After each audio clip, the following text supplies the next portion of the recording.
ತುಮಕೂರಿನಲ್ಲಿ ನಾಳೆ ಸಮಾವೇಶವನ್ನು ಇಟ್ಕೊಂಡಿದ್ದೇವೆ.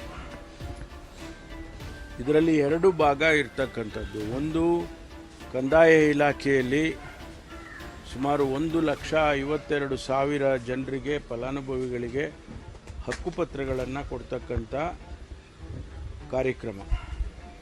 ಅದು ಕಂದಾಯ ಗ್ರಾಮಗಳನ್ನಾಗಿ ಮಾಡಿರ್ತಕ್ಕಂಥದ್ದು, ಈ ಪೌತಿ ಖಾತೆ ಮಾಡಿರ್ತಕ್ಕಂಥದ್ದು, ಆಮೇಲೆ ಇದೆಲ್ಲವನ್ನು ಸೇರಿ ಒಟ್ಟು 1,52,000 ಜನರಿಗೆ ನಾವು ಫಲಾನುಭವಿಗಳಿಗೆ ಹಕ್ಕುಪತ್ರಗಳನ್ನು ಕೊಡ್ತಾ ಇದ್ದೇವೆ. ಇದು ಒಂದು ಭಾಗ.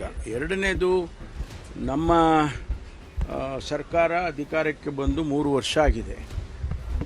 ನಾವು ಜನತೆಗೆ, ರಾಜ್ಯದ ಜನತೆಗೆ ನಮ್ಮ ಪ್ರಣಾಳಿಕೆಯ ಮೂಲಕ ಅನೇಕ ಭರವಸೆಗಳನ್ನು ಕೊಟ್ಟಿದ್ವಿ. ಅದೆಲ್ಲವನ್ನು ಈಡೇರಿಸ್ತೀವಿ 5 ವರ್ಷದಲ್ಲಿ ಅಂತ ಕೂಡ ನಾವು ಹೇಳ್ಕೊಂಡಿದ್ದೇವೆ.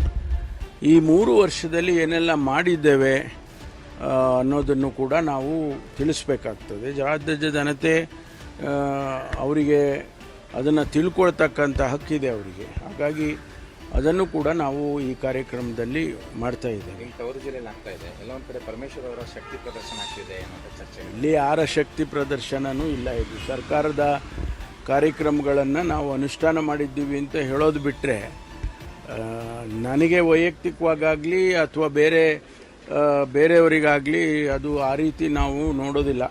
ಶಕ್ತಿ ಪ್ರದರ್ಶನದ ದೃಷ್ಟಿಯಲ್ಲಿ ನಾವು ನೋಡಲ್ಲ. ನಮಗೆ ಜನಗಳಿಗೆ ಕೊಟ್ಟಿರ್ತಕ್ಕಂಥ ಮಾತನ್ನು ಉಳಿಸ್ಕೊಂಡಿದ್ದೇವೆ, ನುಡಿದಂತೆ ನಡೆದಿದ್ದೇವೆ ಅಂತ ಹೇಳಬೇಕಾಗುತ್ತೆ. ಅದನ್ನು ಹೇಳೋದಕ್ಕೂ ಹೊರಟಿದ್ದೇವೆ. ಹೈಕಮಾಂಡ್ ಯಾರು ಬರ್ತಾರೆ ಸರ್? ಯಾರಿಗೆಲ್ಲ ಇಲ್ಲ, ನಾವು ಇದು ಸರ್ಕಾರಿ ಕಾರ್ಯಕ್ರಮದ ಹೊರತು ಇದೇನು ಪಕ್ಷದ ಕಾರ್ಯಕ್ರಮ ಅಲ್ಲ. ಯಾರು ಕೂಡ ಹೈಕಮಾಂಡಿಂದ ನಾವು ಕರೆದಿಲ್ಲ. Because it is a government program.